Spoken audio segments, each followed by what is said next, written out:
Charge particle is rest in the uniform electric field. तो यहाँ पे मैंने 3 सिचुएशन बनाई है, इन तीनों सिचुएशन में देखेंगे क्या होगा। अब ये पार्टिकल जो है वो पॉजिटिवली चार्ज पार्टिकल है। अब वो पार्टिकल कौन सा हो, प्रोटॉन हो, अल्फा पार्टिकल हो या ड्यूट्रॉन हो, ये तीनों पॉजिटिवली चार्ज पार्टिकल होते हैं। अल्फा पार्टिकल का जो चार्ज होता है वो प्रोटॉन के चार्ज का ट्वाइस होता है और ड्यूट्रॉन का चार्ज और प्रोटॉन का चार्ज सेम होता है। तो अगर ये पॉजिटिवली चार्ज पार्टिकल रेस्ट पे है, रुका हुआ है, अभी ध्यान रखना है कि ये पार्टिकल रेस्ट पे है, रुका हुआ है, तो फिर ये किस डायरेक्शन में मूव करेगा ये देखना है। तो हमारे पास एक फॉर्मूला था, उस फॉर्मूले से रिलेटेड देखेंगे। इलेक्ट्रिक फील्ड का फॉर्मूला हमारे पास F/Q होता है। अगर वेक्टर फॉर्म में लिखेंगे तो 0 हो जाएगा। इससे हम लोग निकालेंगे F=QE आएगा। अगर मुझे फोर्स कैलकुलेट करना हो तो चार्ज इनटू इलेक्ट्रिक फील्ड आएगा। तो इसका मीन्स हुआ कि फोर्स का फॉर्मूला हो गया Q/E। अब हमारे पास जो पार्टिकल है वो पॉजिटिवली चार्ज पार्टिकल है, हम लोग देख सकते हैं कि उसके ऊपर फोर्स कितना लगेगा, F=QE। इसका मीनिंग ये हुआ कि फोर्स की डायरेक्शन वही होगी जो इलेक्ट्रिक फील्ड की डायरेक्शन है। इसका मतलब हुआ ये चार्ज पार्टिकल इलेक्ट्रिक फील्ड की डायरेक्शन में मूव करेगा। ठीक है, this particle move in the direction of, this particle move in the direction of electric field, electric field की डायरेक्शन में मूव करने लगेगा, स्ट्रेट लाइन पाथ को फॉलो करता है। अब देखते हैं केस नंबर 2। केस नंबर 2 में क्या है, अब पार्टिकल कैसा है, नेगेटिवली चार्ज पार्टिकल है, ये भी रेस्ट में है। नेगेटिवली चार्ज पार्टिकल कौन से होते हैं, इलेक्ट्रॉन या बीटा पार्टिकल, ये रेस्ट में है। अब क्या होगा, फॉर्मूला तो वही है F=Q/E। हम लगाते हैं कि force on negatively charge particle F=-QE। क्योंकि ये पार्टिकल है वो नेगेटिवली चार्ज है, इसलिए हमने यहाँ पे -Q रखा। अब इसमें एक चीज देख रहे हैं कि यहाँ पर नेगेटिव साइन आया है, इसका मतलब हुआ कि फोर्स की डायरेक्शन इलेक्ट्रिक फील्ड की डायरेक्शन के अपोजिट होगी। इसका मतलब हुआ कि अगर नेगेटिवली चार्ज पार्टिकल है तो वो इलेक्ट्रिक फील्ड की अपोजिट डायरेक्शन में मूव करेगा। जो फोर्स लगेगा वो इलेक्ट्रिक फील्ड की अपोजिट डायरेक्शन में लगेगा। इसका मतलब कैसे मूव करेगा ये particle, particle move opposite to the direction of electric field, electric field की अपोजिट डायरेक्शन में मूव करेगा। क्यों मूव करेगा, क्योंकि F=-QE होगा। पॉजिटिव चार्ज पार्टिकल के लिए F=QE होता है। थर्ड, अब हमारा जो पार्टिकल है वो अनचार्ज पार्टिकल है। हम लोग एक नया केस लेके चलते हैं कि पार्टिकल के ऊपर कोई चार्ज नहीं है। अब वो पार्टिकल कौन सा होता है, न्यूट्रॉन। न्यूट्रॉन एक ऐसा पार्टिकल है जिसपे कोई भी चार्ज नहीं होता, तो वो कहाँ जाएगा, देखते हैं। रेस्ट में है पार्टिकल अभी, तो फॉर्मूला जो है हमारे पास F=QE तो है, लेकिन इसमें जो हमारे पास चार्ज है वो तो 0 है, क्योंकि न्यूट्रॉन के लिए चार्ज 0 होता है। तो F=0 × E, तो हमारे पास आंसर आ जाएगा 0। इसका मतलब है कि फोर्स लगेगा ही नहीं। अगर अनचार्ज पार्टिकल रेस्ट में है तो वो कहीं मूव नहीं करेगा, वहीं रहेगा। तो एक बार उसको समराइज करते हैं। For the positively charged particle, if positively charged particle is at rest in the electric field, it will move in the direction of the field. For the negatively charged particle, if it is rest, then it will move in the opposite direction of the electric field. For the uncharged particle like neutron, it will not move in any direction. Students, अभी हमने जो case बताया था उसमें क्या था, हमारे पास positively charge particle, negatively charge particle और अनचार्ज पार्टिकल इलेक्ट्रिक फील्ड में रेस्ट में था। तो हमने देखा कि कैसे मूव करेगा। लेकिन अगर मैं नया केस लेके चलूं कि यही जो 3 पार्टिकल हैं, पॉजिटिवली चार्ज, नेगेटिवली चार्ज और न्यूट्रल पार्टिकल, अगर वो इलेक्ट्रिक फील्ड की डायरेक्शन में किसी इनिशियल वेलोसिटी u से मूव कर रहा है, तो हमें ये देखना है कि कैसे वो मूव करेगा। क्या वो किसी स्ट्रेट डायरेक्शन में मूव करेगा, पहली चीज। दूसरा, उसका वेलोसिटी इंक्रीज हो जाएगा कि वो डिक्रीज हो जाएगा, क्या कोई चेंज नहीं रहेगा। तो मुझे 2 चीजें स्टडी करनी है। नंबर 1 ट्राजेक्टरी मींस पाथ, दूसरा स्टडी करना है कि पार्टिकल विल एक्सेलरेट, डीएक्सेलरेट और चेंज। ये 3 चीजें देखनी है। तो सबसे पहले मैंने अभी डिस्कस किया था कि for the positively charge particle the direction of force is in the direction of the field, force लगेगा वो फील्ड की डायरेक्शन में ही लगेगा, और इसका जो मोशन हो रहा है वो भी फील्ड की डायरेक्शन में हो रहा है। इसका मतलब क्या हुआ कि अगर फोर्स की डायरेक्शन और मोशन की डायरेक्शन सेम होती है तो पार्टिकल एक्सेलरेट होगा, तो इसमें पार्टिकल हमारा एक्सेलरेट होगा। तो पहले वाले केस के लिए क्या होगा, जो पहला वाला पार्टिकल है उस केस के लिए होगा particle will accelerate.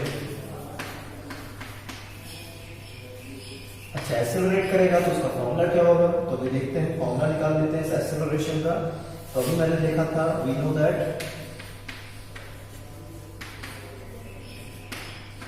Force equal to q into v, according to Newton's law, Newton second law होता है F equal to m into a. इन दोनों को हम लोग इक्वेट कर देंगे।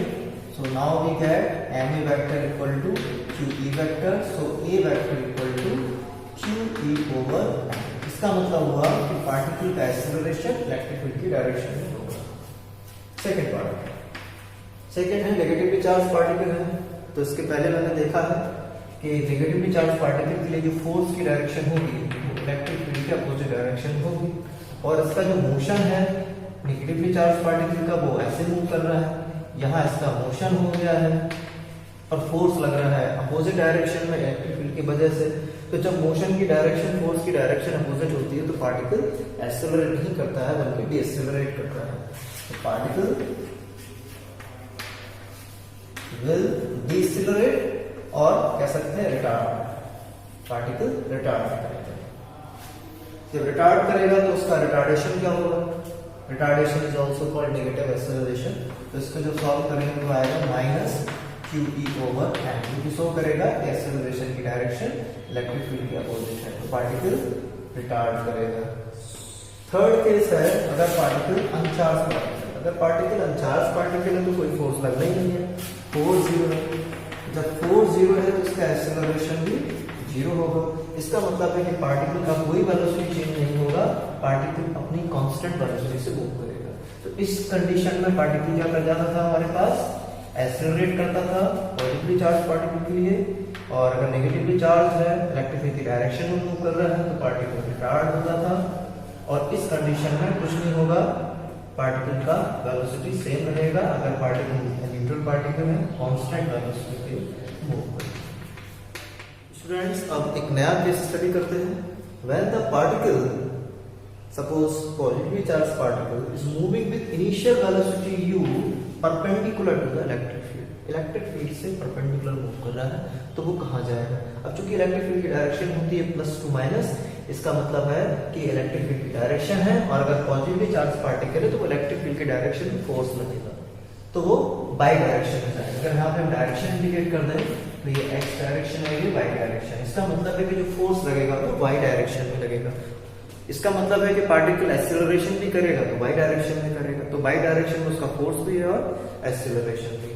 तो मुझे ये निकालना है कि इसका जो ट्राजेक्टरी है, जो पाथ दिख रहा है, कर्व दिख रहा है, ये पैराबोला है, ये मुझे शो करना है।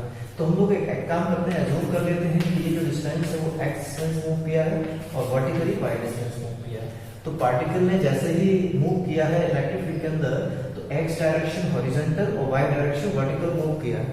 तो सबसे पहले हम काम करते हैं, इस पे कैलकुलेट करते हैं कि एक्सेलरेशन क्या होगा। तो पहले लेक्चर में मैंने एक्सेलरेशन निकाला हुआ था, कैसे निकाला था, electric force equal to Newton second law के अकॉर्डिंग निकाला था, जिससे ए वेक्टर इक्वल टू आ जाएगा क्यू ई वेक्टर ओवर एम। ये जो एम है यहाँ पे डिवाइड कर दिया, ये हो गया नंबर 1। अब हम लोग इसमें लगाएंगे न्यूटन्स सेकंड लॉ, न्यूटन्स में इक्वेशन ऑफ मोशन लगाएंगे, इक्वेशन ऑफ मोशन। कौन सा इक्वेशन लगाएंगे, सेकंड इक्वेशन ऑफ मोशन। और सेकंड इक्वेशन ऑफ मोशन होता है s equal to u t plus half a t square. इसको हम अप्लाई करेंगे सबसे पहले एक्स डायरेक्शन के लिए, और एक्स डायरेक्शन के लिए देखेंगे तो जो डिस्प्लेसमेंट है एक्स डायरेक्शन में वो एक्स है,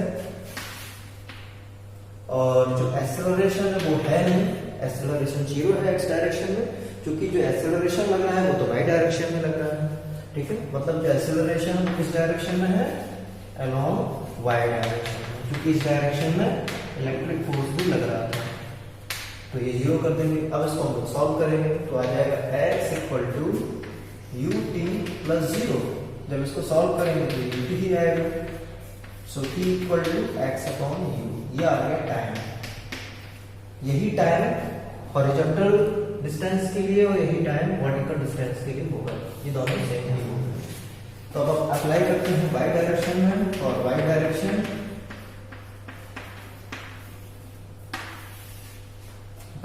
में पुट करेंगे, s के प्लेस पे y पुट करेंगे, क्योंकि y डायरेक्शन में जो डिस्प्लेसमेंट है वो y हो रहा है। और टाइम कितना है, जो टाइम मैंने यहाँ कैलकुलेट किया है सेकेंड इक्वेशन में, x अपॉन u। और एक्सेलरेशन कितना है, एक्सेलरेशन है qe ओवर m। अब इसको हम पुट कर देंगे। अच्छा एक चीज और, इस डायरेक्शन में जो इनिशियल वेलोसिटी है वो 0 है, because particle is moving along the x direction, not in the y direction. So y equal to 0 plus half QE over m into, अब क्या है, t square, e की वैल्यू है x upon u whole square. So we get y equal to half QE x square over m u square. So it is clear this is the constant, so y proportional to x square, and this equation is in the form of the parabola. So it is clear, when the charged particle is moving perpendicular to electric field, then particle follow parabolic path. ये important है, NCERT में आपको कई बार time निकालना होता है या equation निकालनी होती है, तो उसको हम इस हेल्प से निकाल सकते हैं।